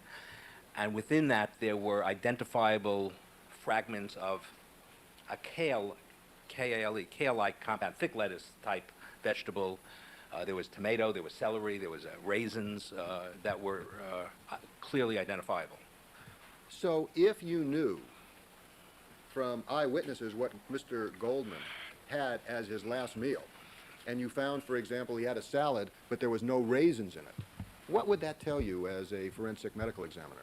That would indicate that after he had eaten that meal, and after he went home, he ate, or at some other place, he ate something that had raisins in it. And so he must have eaten something containing raisins after he had that meal you referred to. So if there was a proper and thorough investigation, it's your expert opinion that someone could determine with a reasonable degree of medical certainty whether or not Mr. Goldman ate something after Mezzaluna? Yes. Sorry. Yes, if one had the proper, reliable information. And what information would that be? As to when he ate and what he ate at Mezzaluna, and it would be helpful to know about the time he ate also. So I take it now, obviously, since you could not do any examination of Nicole Simpson's stomach contents since they were thrown away, we are forever deprived of that evidence. Yeah. What is the effect of the stomach contents of Nicole Simpson being discarded? Well, Dr. Golden did describe stomach contents in the autopsy report, and he does include mention of some foodstuffs, including rigatoni that he saw. But it didn't permit another independent examination. In that regard, did you find things in examining the stomach contents of Ronald Goldman that were not included in the autopsy findings? Yes. What did you find that were not included? Much of, I think that, as I recall, without going to the autopsy report, the lettuce-like material was described in Ron Goldman's stomach contents, but not the tomato and raisin and celery, green pepper, I think also present, that we found and documented. Now, in the findings of Dr. Golden in the autopsy protocol regarding Nicole Brown Simpson, there was an indication that her stomach had recognizable rigatoni. Yes. Rigatoni is a type of pasta. Yes. How quickly does pasta get digested in the stomach to a point where it could not be recognizable as rigatoni? Rigatoni and pastas and starches lose their integrity very quickly in the stomach and the stomach acids. They don't maintain their identifiable characteristics as vegetables do, so that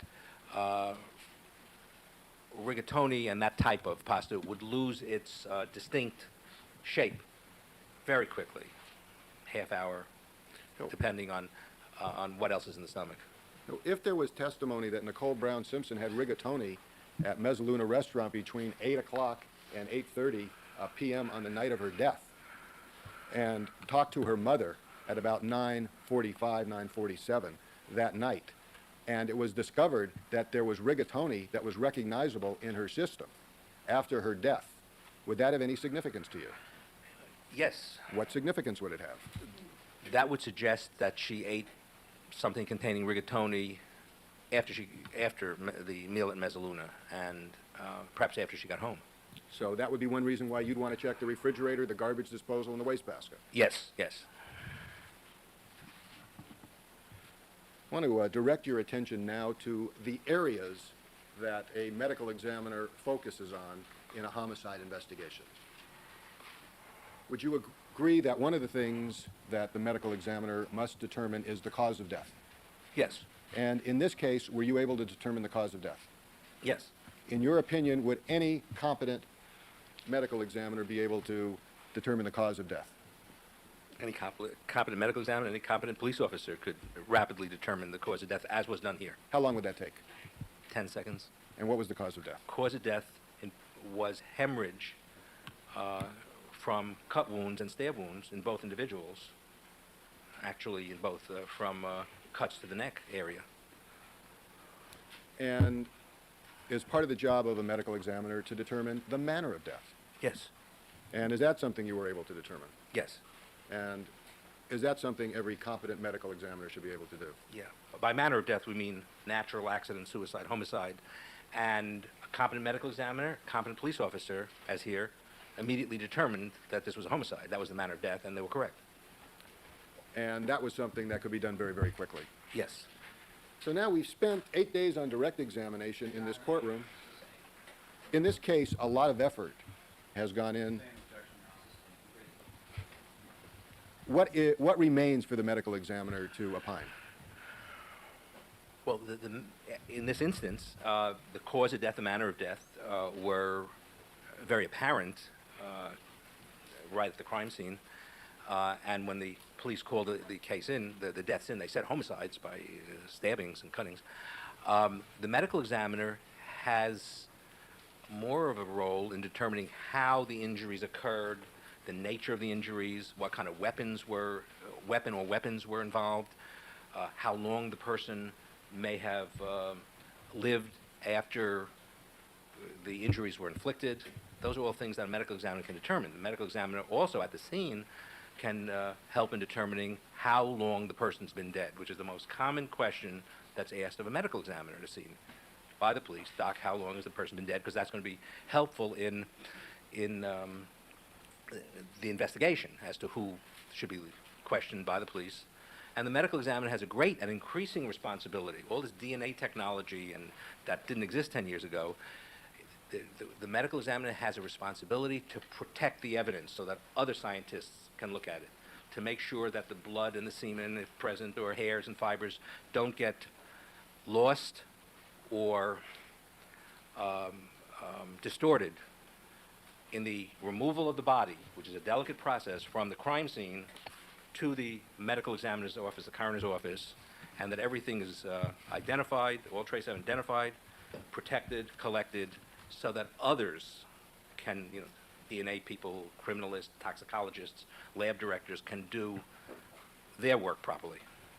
In your personal experience of coming to conclusions in other high-profile murder cases as to the number of killers involved, you have been called upon to reach conclusions, is that correct? Yes. And in this case, can you tell within a reasonable degree of medical certainty how many killers were involved in this case? No. In your opinion, can anybody tell how many killers were involved in this case? The medical examiner can't. The medical examiner, from the nature of the injuries, of the wounds, and the crime scene, cannot tell how many assailants there were. In your opinion, can the medical examiner in this case tell whether or not the killings resulted from a single or double-edged knife? The medical examiner can say that a single-edged knife was involved, but the medical examiner cannot say how many knives were involved and whether or not a number of the wounds were caused by double-edged blades too. So the medical examiner cannot tell how many weapons and whether they were single and double-edged. Is there a proper procedure that is acceptable throughout the United States to make a determination regarding whether a single or double-edged weapon was used in a stabbing case? So guys, I started the Furman tapes. They just made me physically sick. The things that he says when we get to Furman are horrendous. They're absolutely horrible. I thought it was just like 2 or 3 days we listened to the Furman tapes. It's almost a month. We are on August 10th right now. It starts on August 29th and ends somewhere in late September.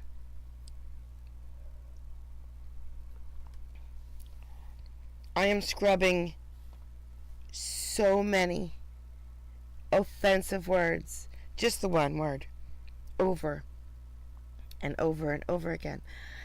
But it's not just that one word that's offensive. He is absolutely a disgusting human being. So get prepared, because you can't unhear it after you hear what he says on these tapes. It's disgusting. It's horrible. So hopefully I can keep up. And it took me 3 hours to edit 1 hour. the first one, the very first tape. And we stream for 2 hours a day, and it's almost a month long. But it's not it's not every single day, 2 hours of just that offensive word. It's so bad. But we're getting close. I just want you to know that we are on video 398. And we are about to flip over. So we have 7 minutes left, not even 5 minutes left on this. We flip over to 399, and that, my friend, puts us under 100 videos left. We are at 100 videos right now. Based on photographs.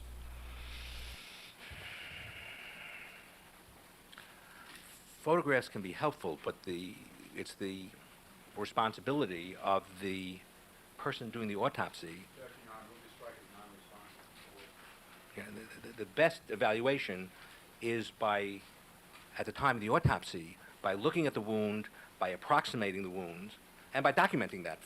That can then be photographed so others can see it, and that can help very much in determining whether the wound is single-edged or double-edged. How does a medical examiner, under the standard practice in the United States, approximate a wound? By initially taking the fingers and reapproximating the skin surfaces, because after a stabbing, depending on how the body of tissues and elastic tissues and the skin is situated at that point, the stab wound may expand and widen or stay just the way it is, depending on unpredictable things under the skin and in the skin. The medical examiner can get a good shape of what the weapon was by taking the skin edges and putting them together as they were before the wound stretched out, making those observations, and then taking a piece of Scotch tape and putting it over the transparent Scotch tape over the wound, holding the edges together, photographing it so that with a ruler, so that this becomes a documentation of the shape of the weapon at that point in the skin, and then this correlated with how deep the stab wound is can lead to the medical examiner providing the investigators with information as to what kind of weapon they should be looking for. So the standard practice would be to take some Scotch tape and just put it over the wound? Yes, Scotch tape is very handy because, especially the non-reflective Scotch tape, because it provides a hold on the skin so that the edges are reapproximated. One can see if there's an edge is sharp or blunt. One gets a sense of the size of the wound. Sometimes one can even see serrations in a serrated knife. And then with proper document that shape, and this can then be matched later on with weapons that are obtained, and the medical examiner can identify whether this is consistent or inconsistent with the wound on the body. Is this procedure described and photographed in medical text Yes. and forensic text? Yes. Now, a picture was shown from a medical text while you were here to Dr. Lakshmanan. Do you recall that? Yes. And do you recall his opinion was that was taken only for the purpose of taking a picture to show in the book? Yes. Do you agree with that, or is that the standard procedure? No, that should be standard procedure. That should be standard procedure. That is what Dr. Spitz in that book was I trying to show can't is how make should it be done. members only. There's like 60 Can people you, that are as an watching expert this medical with us. examiner, to a reasonable degree of medical certainty, tell the height of the assailant or assailants in this case? No. Can you, as an expert medical examiner, within a reasonable degree of medical certainty, tell the weight of the perpetrator or perpetrators? No. Can you, as an expert medical examiner, within a reasonable degree of medical certainty, tell the physique of the perpetrator or perpetrators? No. Would you say you would have as much chance as determining whether or not somebody had a mustache from observing ashes in a cremation as you could of coming up with what the size, weight, and height was of the perpetrators in this case?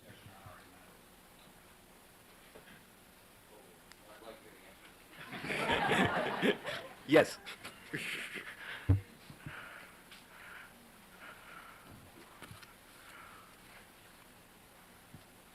Regarding the timing of injuries, can this be based on the appearance of injuries in a photograph? Very dangerous Why? to do it that way, because part of the timing of injuries, how long an injury has been present, is based on color changes, and It that's starts very dependent on August color film, 29th and it the ends late flash, September. and for how it's wounds. developed. The naked eye Garbage. direct visualization is very helpful, and looking at the tissue under the microscope is the best means of determining how long an injury has been present in general. And so that I understand you correctly, and the jury does, that when we're talking about timing of injuries, we're talking about whether it occurred before death, at the time of death, or after death? Okay, that I was going how long before death an injury occurs, and also the same applies for distinguishing whether, or trying to distinguish whether an injury occurred after death or before death. But that also is very difficult and often impossible. And why is that from photographs? Why is that difficult to tell from photographs? It's difficult to tell in general, not only from photographs, because we can look at it, when we look at a black eye changing, or when we look at something under the microscope, it's because the body starts breaking down the red blood cells. If I bruise myself, I get a hemorrhage. I break little blood vessels. I get a hemorrhage under the skin. That's a black and blue mark. The body then does all kinds of things to get rid of the body's reaction to be visible under the microscope, or the changes to be present. And those injuries look very much like an injury that occurs a half hour after death. And bleeding alone is not sufficient to distinguish an injury before death or after, say, from a cut wound, because even when we die, the blood vessels are chock full of blood. The blood stays normally right in the blood vessels, and the vacuums don't occur. And the next day, when we do an autopsy, bleeding occurs. It's passive bleeding from the blood that's already in the blood vessels. And if somebody is cut after death, one can have a little bit of bleeding that looks like it was before death. And people can become cut before death without much bleeding, depending on how the skin capillaries shut down, how the blood vessels shut down. So any injury that occurs around the time of death may be very difficult to interpret when doing the autopsy, and become even more impossible if one is just relying on photographs. So with relying on photographs, would you say as an expert medical examiner that you could not conclude with a reasonable degree of medical certainty the timing of injuries based on photographs alone? Depending on the timing, that is, if I'm asked to this injury have occurred 2 days ago and it's beginning to change colors, I might be able to do something like that. But it is not possible, in my opinion, to tell the difference between an injury that occurs 5 minutes before death, cutting injury as in these instances, with one that occurs 5 minutes after death, unless there's a great deal of evidence of the body pumping out blood. See, the pumping action of the heart indicates the person was alive, but passive flow of blood doesn't help. Now, so if opinions are given, and I think terms are like perimortem and postmortem, those are the medical terms. That's right. Those are things you cannot rely upon from photographs shortly before, at the time of, or shortly after. Yes, that's correct. I agree with what you said. That you cannot that you cannot reasonably rely on those just based on photographs or colors in photographs. That's correct. What about this idea of somebody, of Mr. Goldman, being stabbed in this manner and being on the ground, and somebody coming up with a knife and kind of poking at his cheek like you would, well, I don't want to use an analogy of somebody else, but poking on the cheek to see whether he was alive or not. Do you have any experience with that? Do you have any opinion about that? I've never heard of that being done for purpose of seeing if a person's alive. You also heard this testimony about these kind of superficial taunting wounds or control wounds to Mr. Goldman. Did you hear that testimony that was offered? Yes. In the are you familiar in the common practice of forensic pathology of a term controlled wound?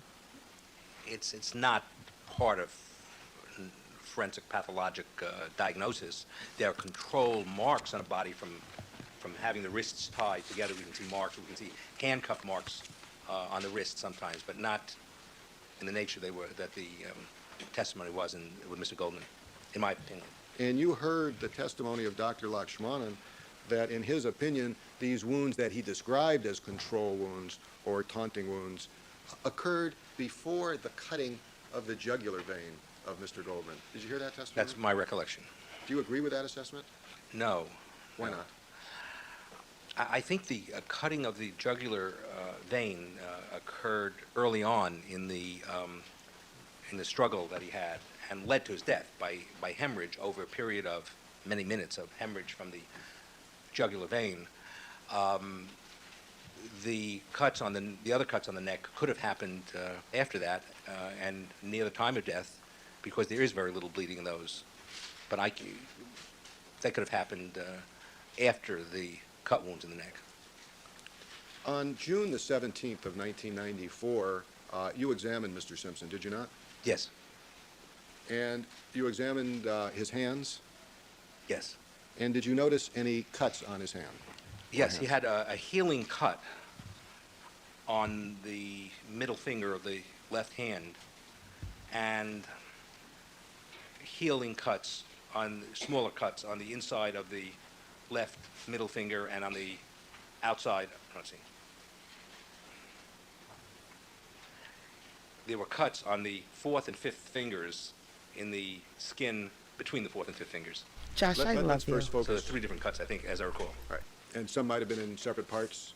Or Yeah, it depends. One can count them different ways. Let's focus in particular on the middle finger of the left hand above the knuckle. Yes. That has in previous testimony been referred to as a fishhook injury or cut. Do you have any opinion as to what type of material caused that cut? Yes, my opinion when I examined the skin, the healing on Friday, that's about 4 or 5 days after the injury occurred, was that it was irregular and more likely due to a broken piece of glass than to a sharp knife. Now, I want you to assume hypothetically that that injury happened in Los Angeles, and that Mr. Simpson, with that injury, got on a plane in Los Angeles to Chicago, and that injury was not observed by anyone, and no one observed any bandages, Band-Aids, or any type of splint on that finger. In your opinion, if that wound had healed before the person had stopped bleeding, before Mr. Simpson had got on the plane, if he was on that plane for an entire trip from Los Angeles to Chicago, what is the likelihood of that unbandaged finger reopening and bleeding? I think there was it was likely to bleed further in the course of an unprotected trip like that. Now- When I say unprotected, with the finger not being protected. Regarding, is there anything significant about the place of the injury on the knuckle and the closing of a hand? Yes, it overlay the knuckles so that when the fingers would be open and closed, it would tend to disturb the clot that was developing and could easily open up for some bleeding to occur. And if it were unprotected by Band-Aid or bandage, it'd be easy, any contact with a chair, with luggage, with movement could cause it to open again. So that I think it would be very likely to bleed further or to be obvious. It would be an obvious wound on the knuckle under those circumstances. Now, regarding the superficial cuts that you've observed on the sides of the fingers, do you have any opinion as to how long those would bleed before clotting? They would bleed less profusely. They were less deep, they were smaller, and they weren't over the knuckle area. They were in a protected place so that they could clot and stop bleeding more easily than a cut that was present over the knuckle. Are these as likely as the knuckle to reopen and bleed if unprotected or unbandaged? Less likely, less exposed to the environment. Now, assume Mr. Simpson cut his hand at his residence that resulted in these smaller types of cuts on his finger. And he got these injuries at about 10 o'clock. How long would you anticipate he would bleed?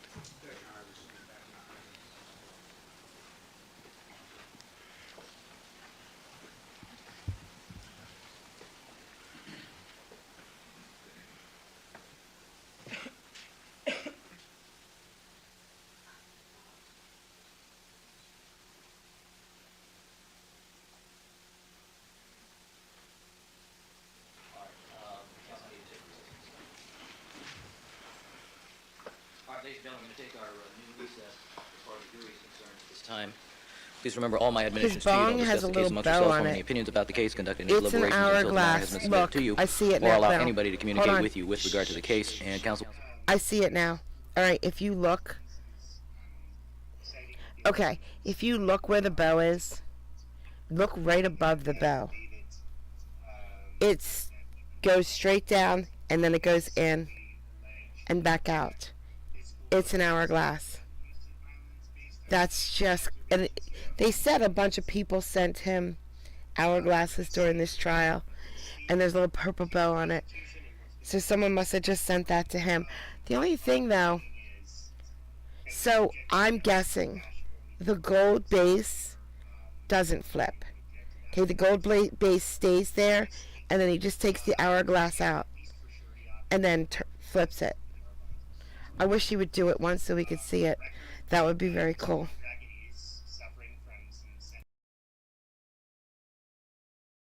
counsel will stand in recess until 1:30. Dr. Bodden, you can step down, sir. With the counsel for the counsel for the defense. And counsel, the issues regarding discovery of the SDT materials will take up at 5 o'clock today. I'd like to finish as much of Dr. Bodden as we can. I understand Ms. Sager wants to come in on behalf of some of the news media people who are subpoenaed for next week to make some arguments, so we'll take that up at 5:30. So we'll take up the discovery issues at 5 and hopefully have enough time to get into the news media issues. But I'd like to at least finish the direct examination of Dr. Bodden this afternoon. Yes, we'll do that easily. We'll have enough time to start the cross-examination. Okay. And I assume that the presence of the media people will be for the purpose of reporting too. Yes, that's one of the issues. And apparently there's some problem regarding availability of witnesses and counsel for the witnesses is one of the issues. Okay, let's have the jurors, Deputy McNair.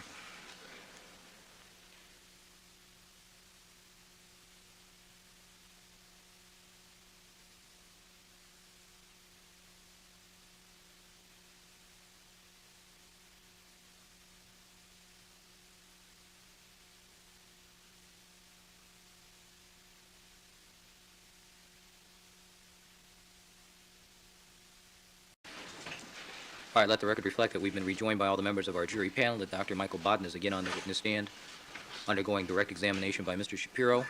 Good afternoon, ladies and gentlemen. And Mr. Shapiro, you may continue with your direct examination.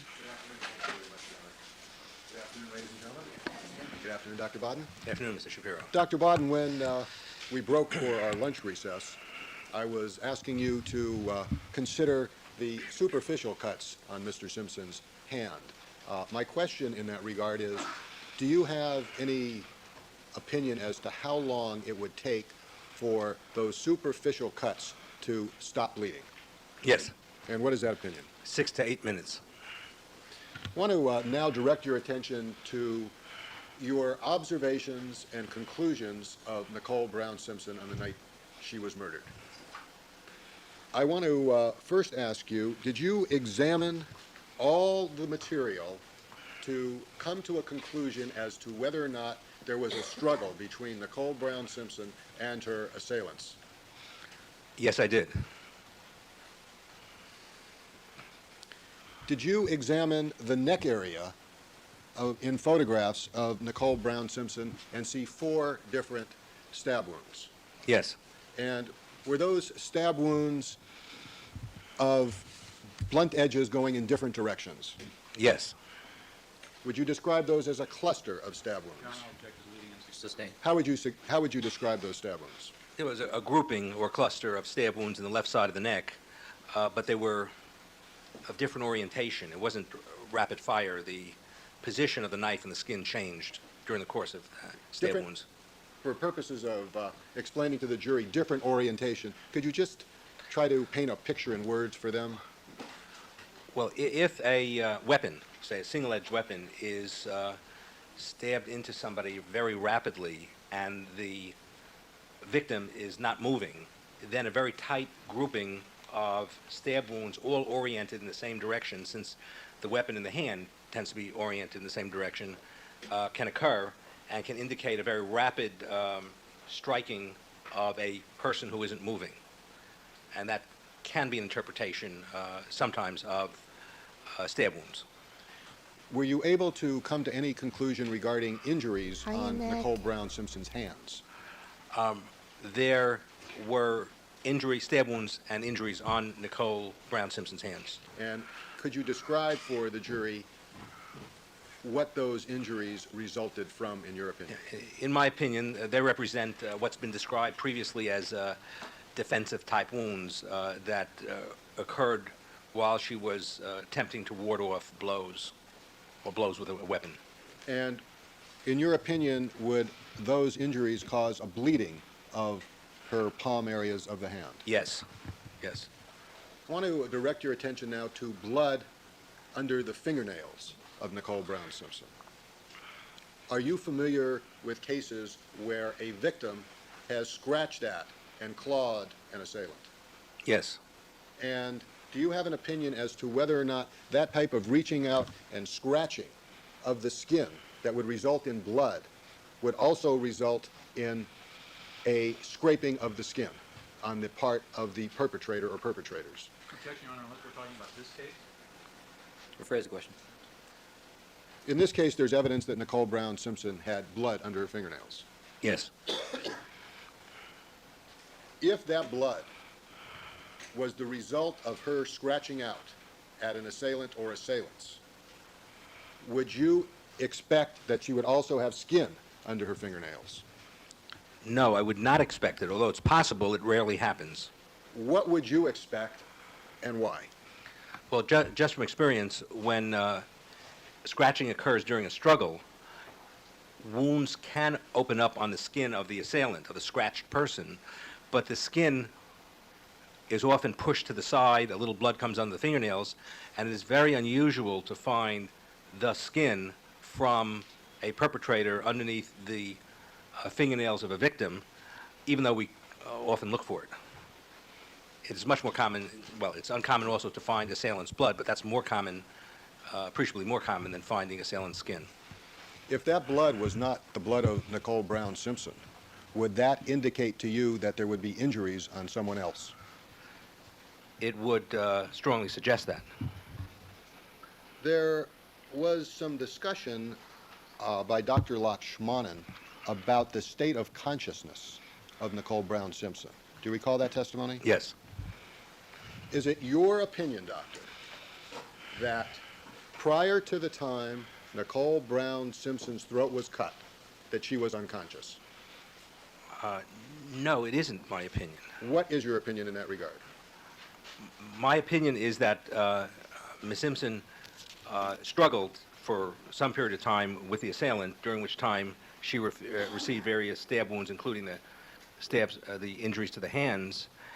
And when she suffered the fatal cut wound of the neck, her neck was above the bottom staircase. It was at least 18, 20 inches off the ground, because much of the spurting blood from the cut through the carotid arteries went in that direction, toward the top of the first staircase and the riser on the second staircase, so that, in my opinion, she wasn't lying unconscious on the ground. Her neck was above that level when she was cut. So is it your opinion, doctor, that the contusion that you discovered in the tissue at the coroner's office of Nicole Brown Simpson's part of the brain, that the injury that caused that did not result in her being unconscious? Yes, that would be my opinion. Such an injury can or cannot be associated with loss of consciousness. One needn't lose consciousness. And I think the position of her neck at the time that she forcefully bled from the carotid arteries that were cut would indicate she was not unconscious on the ground, but was at least somewhat higher.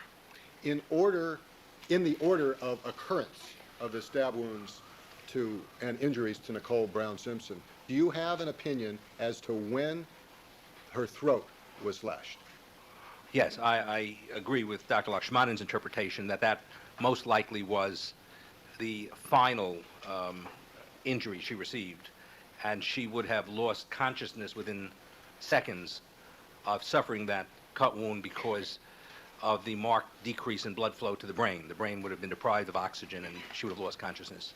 Now, there was a suggestion in the testimony by Dr. Lakshmanan that Nicole Brown Simpson was lying on the ground unconscious and that a shoe print was placed on her back by the assailant. Do you agree with that conclusion? No, I disagree with that conclusion. And why do you disagree with that conclusion, sir? I disagree with that conclusion because there's nothing in the photographs or on the dress or on the body that, to me, looks like a shoe print. That when Dr. Golden did the autopsy, he specifically says that there's no injury in that area, and the little purple discolorations that are present that were referred to on the boards as a shoe print, in my opinion, to a reasonable degree of medical certainty, is just the way blood settles after death and the variations in how the body changes after death. She'd been laying on her back for many hours prior to taking that photograph. And my opinion is that there's no evidence at all to indicate that that's a shoe print on the back. If a shoe print were placed down hard enough to cause bruises and an imprint on the skin, given the circumstances, the setting, the soil, the area of struggle that had gone on in that narrow area where Mr. Golden was found, there would also have to be some imprint of the soil or dirt or blood on the clothing and on the back also. That wasn't present either. Is there any way a expert medical examiner could have performed any further type of test at the autopsy to confirm the cause of the discoloration? Oh, surely. If there was any hint to Dr. Golden or to the other, remember there were Miss Ratcliffe, there were criminalists, there were all technicians, there were many people who were present and who saw the back. If any of them had thought that there was a bruise or a bruise in the nature of a shoe print or any kind of bruise, a simple incision at the time of the autopsy could have distinguished between the normal settling of blood after the death, the lividity that's been spoken of, which is the settling of blood in blood vessels. The blood vessels are all intact, as opposed to a bruise where there's hemorrhage outside of the blood vessels. And a simple incision by Dr. Golden would have shown whether or not there was a bruise present. Medical examiner doesn't normally do that unless there's reason to make incisions because of the care and sanctity of the body. But Dr. Golden clearly states there's no bruise there in his autopsy report. You heard Dr. Lakshmanan speculate that... Your Honor, I'll object. That misstates the testimony and argument. I haven't said what he speculated on. I haven't.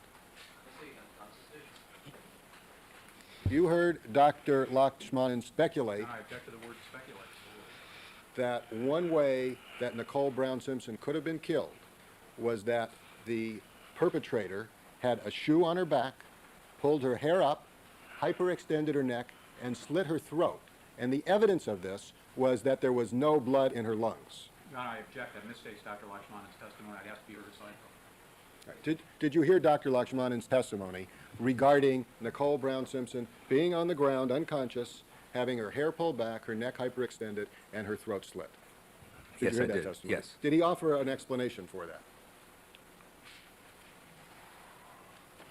Well, he described it and supported it by the fact that there was no sucking of blood into the lungs, or aspirating blood. In your opinion, is there any way a responsible medical examiner could offer that opinion with a reasonable degree of medical certainty? I think Dr. Lakshmanan is responsible in general terms, but I think that I disagree with that opinion. I think it's a wrong opinion. And why do you disagree with that?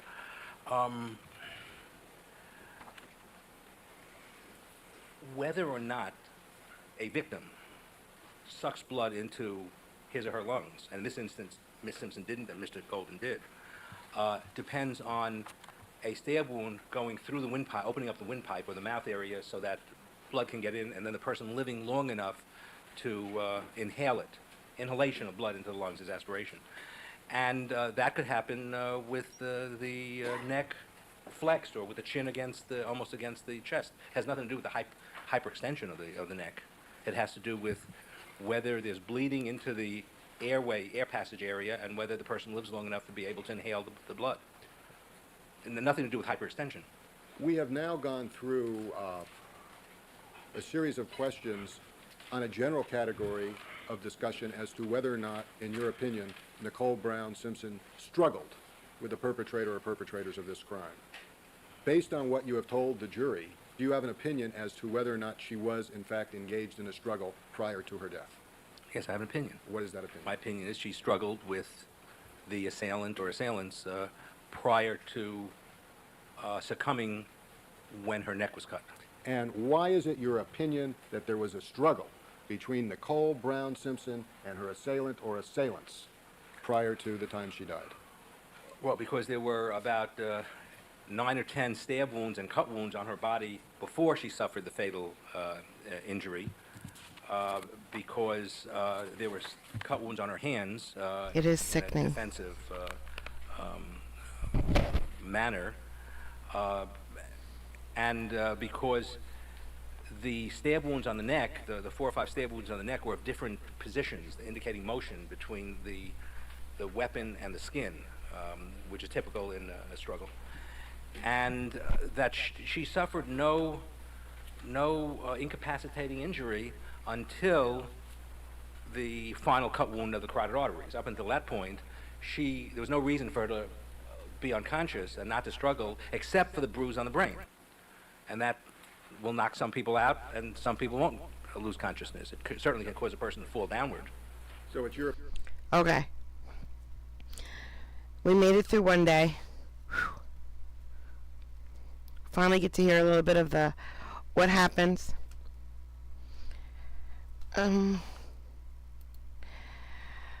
We're getting there, guys. We are less than 100 videos away, so that's pretty darn cool. Thank you so much for coming out today, guys. I really appreciate it. I hope that you guys have a great day, and I will talk to you again pretty soon, I hope. Bye, guys. Behave today.